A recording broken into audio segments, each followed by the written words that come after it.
Berarti itu jamaah Sabilul Tobah. Nek ora jamaah Sabilul Tobah ya ora usah melok Sabilul Tobah, ora apa-apa. Daripada engko aku nggak cocok karo idam sing ngongkon cocok sopo. Gus Idam mengatakan seperti ini dan kelihatan wajahnya pucat teman-teman. Sampai ada yang mengatakan dari Mas Adam ini, rupamu kok dadi pucat Gus.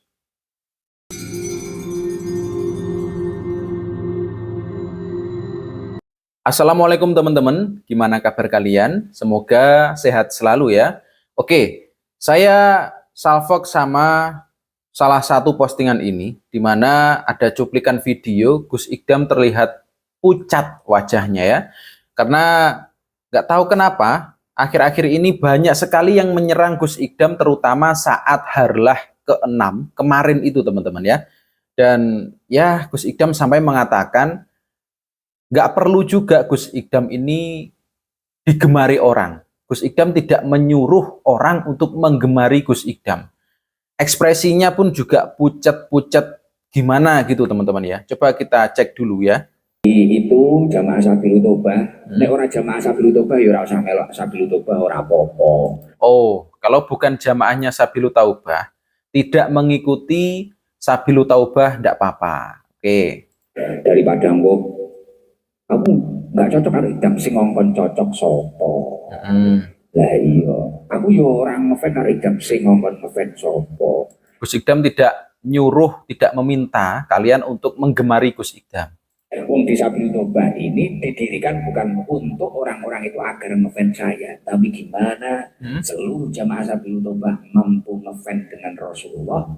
Dan kemudian dari barokah ngaji atau sholawatan rutinan kita, kita benar-benar mampu mengimplementasikan akhlaknya Rasulullah di dalam diri kita. Oke. Untuk apa ngefans Muhammad Idam? Olehmu apa? Kan ono perang.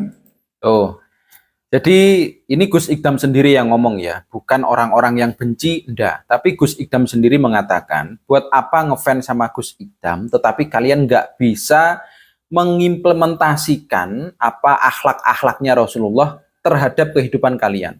Ini Gus Idam sendiri yang ngomong teman-teman ya. Karena Sabilul Taubah ini tidak memaksa kalian untuk ikut, Sabilul Taubah juga tidak memaksa kalian untuk menggemari Gus Idam. Gus Idam yang diinginkan adalah orang-orang ketika ikut Sabilul Taubah ini bisa takwa kepada Allah, bisa ingat Allah, bisa juga mengimplementasikan apa yang menjadi akhlaknya Rasulullah. Karena banyak sekali teman-teman orang-orang yang menghujat Gus Idam ini banyak sekali, sehingga perlu disampaikan seperti ini oleh Gus Idam. Seperti halnya komentar satu ini teman-teman. Dari Muhammad Sumaji. Wah, ini dari dulu sampai sekarang teman-teman ya. Komentarnya selalu negatif banget. Ya Allah, aku serahkan semua pengerusakan akidah, kemusyrikan dan pengerusakan tradisi pondok pesantren yang dilakukan oleh Muhammad Idam Khalil bin Fulan melalui pengajian Sabilul Taubah bersama jamaah dan muhibbinnya. Kepada Engkau ya Allah, dengan fadilah karomah keagungan ayat suci Al-Quran ini, aku mohon pengadilan hukuman dari Engkau, ya Allah, atas semua yang telah dilakukan oleh Muhammad Idam Khalil bin Fulan beserta jamaah dan muhibbinnya dalam pengajian Sabilul Taubah yang telah menyesatkan akidah umat Islam dengan mengakui habaib Balawi sebagai cucu Nabi Muhammad SAW tanpa bukti, dan kemusyrikan Muhammad Idam Khalil bin Fulan menyatakan di depan publik sebagai penyebab semua kebaikan yang didapatkan jamaahnya adalah karena ada dirinya, sehingga mengingkari kekuasaan Allah Subhanahu wa taala. Astagfirullahalazim. Serta Muhammad Idam Khalil bin Fulan telah merusak tradisi yang dijaga para ulama kiai Indonesia dengan melazimkan kebiasaan hura-hura kaum kafirin dan munafik di lingkungan pondok pesantren. Dengan demikian aku serahkan semua pengadilan hukuman azab kepadamu ya Allah, yang maha menghukum, yang maha menyiksa, yang maha menghancurkan, ya Jabbar. Ya Allah, lindungilah umat Islam di Blitar dan Indonesia dari pengerusakan akidah, kemusyrikan yang dilakukan oleh Muhammad Iqdam Khalil bin Pulan bersama jamaah dan muhibinnya di pengajian Sabilut Taubah. Astagfirullahaladzim. Sampai segininya teman-teman ya. Merinding saya. Merindingnya itu kok ada orang-orang yang mendoakan seburuk ini kepada Gus Iqdam.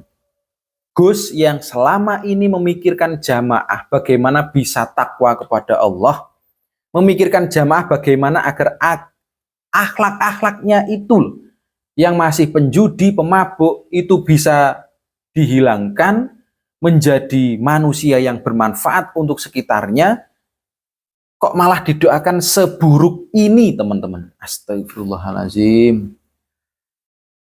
Ini kalau kita doakan buruk kembali kepada siapa ini namanya, Muhammad Sumadji, rasanya kita juga gagal menjadi santri. Baiknya kita doakan agar Pak Muhammad Sumadji ini sadar teman-teman ya. Agar sadar orang ini kayaknya seorang pegiat, ini kayak wayang, dalang ya. Bentar. Kita cek ya. Ini kayak pegiat tradisi loh teman-teman orangnya. Wih, MC teman-teman.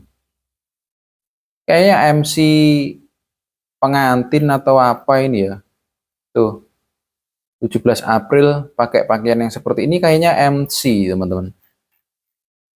Siapapun dia teman-teman ya, siapapun orang itu, tapi dengan doanya yang seperti ini tidak mencerminkan bahwa saling menyayangi sesama manusia, bahkan sesama muslim. Karena doanya ini mengatakan Gus Iqdam ini mengajak kemusyrikan, ya, mengatakan bahwa segala kebaikan itu datangnya dari Gus Iqdam, sudah bukan lagi dari Gusti Allah Subhanahu wa Ta'ala. Ini kemusyrikan teman-teman, kata Muhammad Sumadji. Padahal Gus Iqdam ini hanyalah sebagai perantara, kalau menurut saya, perantara agar orang-orang ini takwa kepada Allah. Perantara agar orang-orang ini ingat akan Allah. Agar orang-orang ini menjadi lebih baik lagi. Itu hanya perantara teman-teman ya. Tidak mengalihkan bahwa kebaikan datangnya dari Gus Iqdam. Tidak, nggak seperti itu. Hanya karena harlah, dikira itu foya-foya. Dikira itu penuh dengan kemaksiatan. Padahal enggak teman-teman, padahal enggak. Coba kita cek kalimatnya Gus Iqdam yang satu ini. Iso ning MC niku wau, Masya Allah.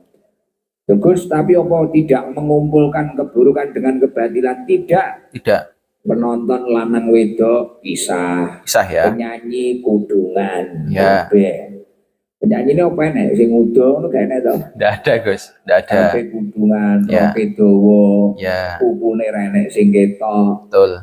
Rambute yo ra enek sing ketok. Ya. Wis rapi kabeh.